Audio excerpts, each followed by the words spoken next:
হবে, ভারত করবে কি ক্ষেপণাস্ত্র হামলা করে সেনাবাহিনী নিয়ে সামরিক অভিযান চালাইয়ে বাংলাদেশটা দখল করে ভারতে 29টা প্রদেশ আছে বর্তমানে, বাংলাদেশকে 30তম প্রদেশ হিসেবে ঘোষণা করবে। সাকসেস হয়ে গেছিল, আল্লাহ বাঁচাইছে, উপরে আল্লাহ আমাদেরকে বাঁচাইছে, এই দেশের স্বাধীনতা সার্বভৌমত্ব রক্ষা করেছে, এই দেশের অস্তিত্ব এখনো টিকে আছে। তো এই দেশের অস্তিত্ব যে ধ্বংস করতে চায়, নষ্ট করতে চায়, তার মতো মানুষের মুক্তি যারা চায়, ও তো ওই টাকা পাইয়ে এই দেশের বিরুদ্ধে ষড়যন্ত্র করতে যে টাকা পাইয়ে ও তো শরীরে তেল চর্বি জমে গেছিল, তাই 1.5 বছর জেল খাটিয়ে ওর তেল চর্বি শেষ হয় নাই, ও তেল চর্বির কমাতে হলে ওর 100 বছর জেলে রাখতে হবে, যতদিন জেলে বাইসে থাকবে ওর জেলেই রাখতে হবে, মুক্তি দেওয়া যাবে না। ভারতের বিজেপি নেতাদের, ভারতের ওই পশ্চিমবঙ্গ বিজেপির সভাপতি শুভেন্দু অধিকারীর মতো ব্যক্তিদের প্ররোচনায় সে দেশে হিন্দু সংখ্যালঘুদের নিয়ে সে একটা ওই ইসকন নামে একটা প্রতিষ্ঠানের ব্র্যান্ড ব্যবহার করে, নাম ব্যবহার করে সে বলে যে আমাদের অনেকগুলো দাবি দেওয়া আছে সরকারের কাছে। ইন্ডিয়াতে চলে যায় ওই অবস্থায় কয়েকটা সম্মেলন করে সে ঘোষণা দিয়ে যায় যে আগামী 15 দিন পরে ঢাকায় মহাসমাবেশ হবে। ঢাকায় মহাসমাবেশ হবে, সারা দেশ থেকে সনাতনী ধর্মাবলম্বীদের আসতে বলে, যেখানে চিন্ময় কৃষ্ণ দাসের মতো বাটপার, তার মতো শিশু বলাৎকারকারী, তার মতো রাষ্ট্রদ্রোহী সন্ত্রাসী, তাকে যে এই দেশদ্রোহী, তাকে যে জামিনের ব্যবস্থা করতে চায় বা তার মুক্তি চায়, তার প্রতি সহানুভূতি দেখাতে চায়, তার বিরুদ্ধে আমরা প্রতিরোধ গড়ে তুলব।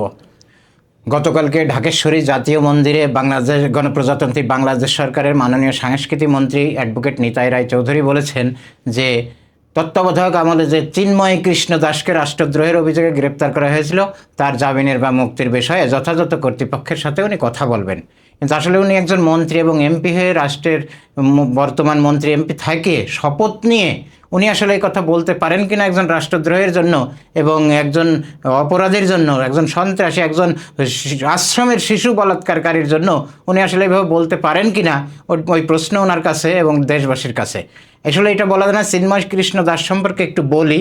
চিন্ময় কৃষ্ণ দাস যখন শেখ হাসিনা পালিয়ে যায়, তার কয়েকদিন পরেই সেই শেখ হাসিনার প্ল্যান মতো বা আওয়ামী লীগের এবং ভারতের বিজেপি নেতাদের, ভারতের ওই পশ্চিমবঙ্গ বিজেপির সভাপতি শুভেন্দু অধিকারীর মতো ব্যক্তিদের প্ররোচনায় সে দেশে হিন্দু সংখ্যালঘুদের নিয়ে সে একটা ওই ইসকন নামে একটা প্রতিষ্ঠানের ব্র্যান্ড ব্যবহার করে, নাম ব্যবহার করে সে বলে যে আমাদের অনেকগুলো দাবি দেওয়া আছে সরকারের কাছে, 8টা দাবি দেয়। আসলে এই দাবি সে শেখ হাসিনা আমলে দেয় নাই, তার আগে আমলে দেয় নাই, আর এসব দাবি দেওয়ার মতো না, সেগুলো আসলে বাস্তবায়ন করতেছে। কারণ আমরা দেশে সাম্প্রদায়িক সম্প্রীতির দেশ, এদেশে হিন্দু মুসলমান আমরা সুন্দরভাবে বসবাস করি এবং সেভাবেই আসি, ভবিষ্যতেও থাকব। সাম্প্রদায়িক সম্প্রীতির এক অনন্য উদাহরণ আমাদের এই বাংলাদেশ। সেখানে এই চিন্ময় কৃষ্ণ দাস একটা অশান্তি তৈরি করার চেষ্টা করে, সেখানে অশান্তি সে এমন পর্যায়ে নিয়ে যায়, বিভিন্ন বিভাগীয় সম্মেলন করে সে হিন্দুদেরকে নিয়ে। আসলে ওখানে হিন্দুরা কতজন ছিল আমার প্রশ্ন আছে, এটা সন্দেহ হয়। ওখানে ওই আওয়ামী লীগের ওই শেখ হাসিনার কিছু লোকজন তার এই কর্মসূচি বা তাদের প্ল্যান বাস্তবায়নের জন্য অনেক আওয়ামী লীগের ভাইয়েরাও, মুসলমান ভাইয়েরাও গেছেন, যাই হোক সেটা যাইতে পারে। তো এই অবস্থায় এত বড় গভীর ষড়যন্ত্র করে, এই সরকারের বিরুদ্ধে তো বটেই, পুরো ষড়যন্ত্রটা ছিল রাষ্ট্রের বিরুদ্ধে। সে রাষ্ট্রের বিরুদ্ধে ষড়যন্ত্রটা কীভাবে? আসলে তার এই কার্যকলাপে প্রথম থেকেই বাংলাদেশের গোয়েন্দা বিভাগের লোকজন তার পিছনে লেগে যায়, সরকার তার সমস্ত তথ্য নিতে থাকে।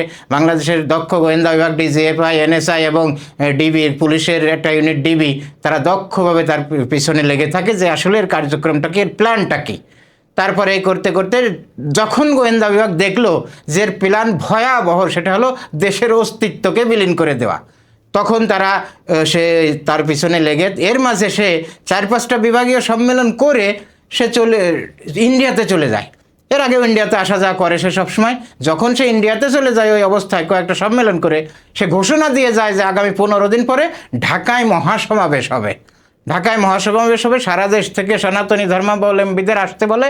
আসলে তার আড়ালে অন্যান্য বিষয় যেগুলো ছিল, পতিত স্বৈরাচারের লোকজন আসে ঢাকাতে একটা বিশৃঙ্খলা করে ওই দিন সারা বাংলাদেশ এটা তছনছ করে ফেলবে, এরকম একটা প্ল্যান নিয়ে গয়। তারপরে সে শুভেন্দু অধিকারী, তারপরে ওই উগ্র ভারতীয় বিভিন্ন সংগঠনের সাথে যোগাযোগ করে, তারপরে শেখ হাসিনা, তার সারা বিশ্বে যেসব নেতাকর্মী পলায় আছে তারা আসে ইন্ডিয়াতে, আসে তার সাথে মিটিং করে এবং খুব বড় একটা ফান্ডিং করে। এই চিন্ময় কৃষ্ণ দাসকে বড় একটা টাকা দেয়। সেই টাকা দেওয়ার পরে তারপরে সে ভারতীয় নেতাদের সাথে এবং বাংলাদেশে এই যারা ভারতে পলায় আছে আওয়ামী লীগের মন্ত্রী এমপিরা সাবেক, তাদের সাথে আলোচনা করে সে ঢাকায় মহাসমাবেশের ডাক দেয়। সরকার কিন্তু লেগে আছে, গোয়েন্দা বিভাগ তার পিছনে লেগে আছে, সে ইন্ডিয়ায় দিল্লি টিল্লি কোথায় কি করতেছে বাংলাদেশের গোয়েন্দারা লেগে আছে।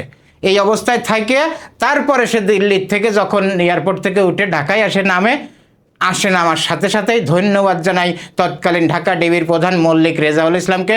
ভদ্রলোক বর্তমানে ঢাকা রেঞ্জের ডিআইজি পুলিশের। এই ভদ্রলোকের নেতৃত্বে তাকে গ্রেপ্তার করা হয় ঢাকা এয়ারপোর্টে। গ্রেপ্তার করে তাকে তারপরে ডিবি হেফাজতে নেওয়া হয়। নেওয়ার পরে তার কাছ থেকে অনেক তথ্য পাওয়া যায়। ভয়ঙ্কর তথ্য, যেটা তার প্ল্যান ছিল এই ঢাকার মহাসমাবেশ করে এখানে কয়েক হাজার সংখ্যালঘু সম্প্রদায়ের বা হিন্দু সম্প্রদায়ের লোকজনকে হত্যা করা হবে, যে কোনো প্ল্যানে, যে কোনো কায়দায় করে এই সরকারের উপর দোষ চাপিয়ে দেবে, সারা বিশ্ববাসীকে দেখায় তারপর ভারতের সাথে যোগাযোগ করে ওই প্ল্যান করেই সে দেশে ঢুকছিল।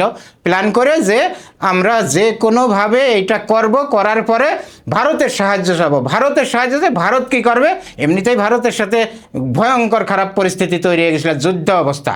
তো এই অবস্থার ভিতরে সে এই ঘটনা ঘটাইয়ে ভারতের সাহায্য চাবে। ভারত করবে কি, ক্ষেপণাস্ত্র হামলা করে সেনাবাহিনী দিয়ে সামরিক অভিযান চালাইয়ে বাংলাদেশটা দখল করে, ভারতে 29টা প্রদেশ আছে বর্তমানে, বাংলাদেশকে 30তম প্রদেশ হিসেবে ঘোষণা করবে। এই হলো চিন্ময় কৃষ্ণ দাস এবং এই পতিত শক্তি এবং ভারতের উগ্র হিন্দুত্ববাদী সংগঠনগুলো এই প্ল্যান করে। ইউনূস সরকারের পতন তো ঘটাবেই, সেটা ভিন্ন বিষয়। সবচেয়ে বড় বিষয় হলো এই ভারত সামরিক অভিযান চালাইয়ে এই দেশটা দখল করে নিয়ে সে তার 30তম প্রদেশ ঘোষণা করবে। এই পথে চিন্ময় কৃষ্ণ দাস 90 ভাগে এগিয়ে গেছিল। সে যেদিন ঢাকায় নামছে তার 5-6 দিন পরেই ঢাকায় মহাসমাবেশ ছিল। গ্রেপ্তার হওয়ার পরে, গ্রেপ্তার যখন হলো তখন থেকে 7 দিন পরে এই মহাসমাবেশ, এবং ওই মহাসমাবেশে সেই ঘটনাটা ঘটাইয়ে এখানে কোটি কোটি ডলার না শত শত কোটি ডলার ফান্ডিং করা হয়েছিল এই চিন্ময়ের মাধ্যমে। ওলাটা শিশু বলাৎকারী আশ্রমের, ওলাটা সন্ত্রাসী, ওলাটা রাষ্ট্রদ্রোহ। তার আগে তার বিরুদ্ধে রাষ্ট্রদ্রোহ মামলা হয়, সেই রাষ্ট্রদ্রোহ মামলায় গ্রেপ্তার হয়। গ্রেপ্তারের 1 সপ্তাহ পরে এদেশ, এই 16 মাস আগের থেকে এদেশে তো ভারতের 30তম প্রদেশ সে করে ফেলেছিল। 90 ভাগ কাজ শেষ হয়ে গেছিল, আর মাত্র 10 ভাগ বাকি ছিল ওই সহিংসতাটা ঘটানো এবং সাথে সাথে ভারত সেনা অভিযান চালাবে। এই পর্যায়ে সে নিয়ে গেছিল। এইভাবে সে হলো একটা দেশের রাষ্ট্রদ্রোহী, একটা সন্ত্রাসী, সেই রাষ্ট্রবিরোধী, এবং সে হলো ওই শিশু আশ্রমের একটা শিশু বলাৎকারী। এর জামিন যারা চায়, এর মুক্তি যারা চায়, এদেরকেও আমি মনে করি এরা রাষ্ট্রদ্রোহী। এদেশের ভালো চায় না, এরা দেশের বিরোধী, দেশদ্রোহী, এই চিন্ময়ের মতো।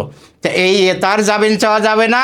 তার মতো মানুষের জামিন যারা চাবে আমি মনে করি তারাও তার মতো রাষ্ট্রদ্রোহী। কারণ আর ইউনূস সরকারকে ধন্যবাদ জানাই, সারা জীবনই জানাবো, এখন তারা ক্ষমতায় যতই না থাক, সে এই সবচেয়ে ভালো কাজটা তার 1.5 বছরের এই সরকারে করেছে। তা না হলে আরও 16 মাস আগেই আমরা ইন্ডিয়ার 30তম প্রদেশে এখন বসবাস করতাম। এই দেশের অস্তিত্ব থাকতো না, বাংলাদেশ নামে কোনো দেশ থাকতো না। সেই প্ল্যানে এগোয়ে সাকসেস হয়ে গেছিল।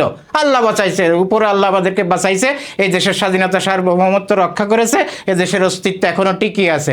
তো এই দেশের অস্তিত্ব যে ধ্বংস করতে চায়, নষ্ট করতে চায়, তার মতো মানুষের মুক্তি যারা চায়, ও তো ওই টাকা পাইয়ে, এই দেশের বিরুদ্ধে ষড়যন্ত্র করতে যে টাকা পাইয়ে ও তো শরীরে তেল চর্বি জমে গেছিল।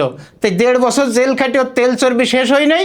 ও তেল চর্বির কমাতে হলে ওর 100 বছর জেলে রাখতে হবে। যতদিন জেলে বাইসে থাকবে ওর জেলেই রাখতে হবে, মুক্তি দেওয়া যাবে না। আর একটা ঘটনা ঘটালো, তার গ্রেপ্তারের পরে তার সংগঠনের লোকজন মিলে, এটাও ছিল ষড়যন্ত্র, এই চিটাগাংয়ে কোর্টে যেভাবে হামলা করা হয়েছে, কোর্টে আদালত অঙ্গনে যেভাবে ভাঙচুর জ্বালাও পোড়ানো করা হয়েছে, একজন ভদ্র মানুষ, একজন আইনজীবী, একজন সরকারি এপিপি, একজন সরকারি আইনজীবী আলিফ ভাই, এই আলিফ ভাইয়ের মতো একজন ভদ্র মানুষ, তার মাত্র 1.5 মাসের একটা শিশু সন্তান ছিল, তাকে হত্যা করা হয়েছে। তার সাথে আরও 15-20 জন আইনজীবীকে সে একেবারে প্রায় হত্যার অবস্থা, তারা গুরুতর আহত হয়ে হাসপাতালে ছিল, তছনছ করা হয়েছে, সমস্ত কোর্টের রেকর্ডপত্র পোড়ানো হয়েছে এই চিন্ময় কৃষ্ণ দাসের কথা বলে এবং তার মুক্তি চেয়ে। এটা ছিল বিরাট গভীর ষড়যন্ত্র। সরকারকে ধন্যবাদ জানাই, তার ওই তখন ধৈর্য ধরে যেভাবে এর মোকাবেলা করেছে। সরকার যদি ওখানে উগ্র হতো, এই মুসলিম সংগঠনগুলো, এদেশের আওয়ামী বিরোধী সকল শক্তি যদি উগ্র হয়ে এই প্রতিবাদ করত, সারা দেশে কয়েক হাজার না কয়েক লক্ষ হিন্দু নিহত হতো। ঠিক ওই সুযোগটাই তারা নিত এবং ওই প্ল্যানটাই তাদের ছিল। সরকার ধৈর্য ধরে মোকাবেলা করে সুন্দরভাবে তার এই যে গ্রেপ্তার করে এখনও ভিতরে রাখছে। 1টা না 2টা ছোট মামলায় জামিন পাইছে, 9-10টা মামলা তার বিরুদ্ধে আছে, হত্যা মামলাও আছে। তো এই অবস্থায় আর যেন তার জামিন দেওয়া না হয় এবং তার জামিন যেন কেউ না চায়। সারা দেশের 20 কোটি মানুষকে আমি বলছি, ভাই আপনারা ওই দেখবেন আপনাদের পাড়ায় আশেপাশে কোনো লোক এই চিন্ময় কৃষ্ণ দাসের মুক্তি চায় কিনা, চাইলে তার প্রতিবাদ করবেন, সঙ্গে সঙ্গে তার প্রতিহত করবেন তাকে। কারণ বুঝে নেবেন যে চিন্ময় কৃষ্ণর মুক্তি যারা চায় এরা হলো রাষ্ট্রদ্রোহী, এরা হলো এদেশের বিরুদ্ধে। এদেশের অস্তিত্ব তারা চায় না, এদেশের অস্তিত্ব টিকে থাকে, এদেশের স্বাধীনতা টিকে থাকে, এদেশটা স্বাধীন সার্বভৌম দেশ হিসেবে বেঁচে থাক, এইটা তারা চায় না। তো এইটা যারা না চায় তারা রাষ্ট্রদ্রোহী, রাষ্ট্রবিরোধী, সন্ত্রাসী, রাষ্ট্রের বিশৃঙ্খলা সৃষ্টিকারী, এদেরকে প্রতিহত আপনারা করবেন সব জায়গায়। যে যেখানে চিন্ময় কৃষ্ণ দাসের মতো বাটপার, তার মতো শিশু বলাৎকারকারী, তার মতো রাষ্ট্রদ্রোহী সন্ত্রাসী, তাকে যে এই দেশদ্রোহী, তাকে যে জামিনের ব্যবস্থা করতে চায় বা তার মুক্তি চায়, তার প্রতি সহানুভূতি দেখাতে চায়, তার বিরুদ্ধে আমরা প্রতিরোধ গড়ে তুলব। আর ওই চিন্তা করবেন না যে চিন্ময় কৃষ্ণ দাসের জামিন করায় তারে দিয়ে আবার দেশে একটা বিশৃঙ্খলা তৈরি করবো, এটা হবে না। আমরা দেশে হিন্দু মুসলমান সুন্দরভাবে সাম্প্রদায়িক সম্প্রীতি নিয়ে বসবাস করি, সেইটাই আছে।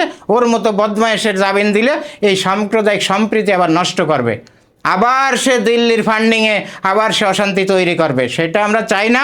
দেশের বর্তমান সরকার, বর্তমান আইন শৃঙ্খলা বাহিনী, বিভিন্ন গোয়েন্দা বিভাগকে বলছি, আপনারা এই চিন্ময় কৃষ্ণ দাসের পক্ষে যারা বিভিন্ন জায়গা গোপনে সদরে যারা কাজকর্ম করতেছে, তার মুক্তি চায়, তাদের বিরুদ্ধে ব্যবস্থা নেন। ব্যবস্থা নিয়ে এ দেশটাকে সুন্দরভাবে আমরা এই দেশের জন্য জীবন দিতে পারি, আমরা এই দেশের জন্য জীবন দিব, আমরা দেশটাকে ভালোবাসি, স্বাধীন সার্বভৌম বাংলাদেশ, আমার সোনার বাংলাদেশ, আমি তোমায় ভালোবাসি। সেই জায়গায় কেউ যদি কোনো দেশ বিরোধী কার্যকলাপের সাথে জড়িত হয়, তার কোনো রক্ষা নাই, তার কোনো রেহাই নাই, এবং তাদের পক্ষে যদি কেউ কথা বলে তার সাথেও আমাদের বোঝাপড়া আছে।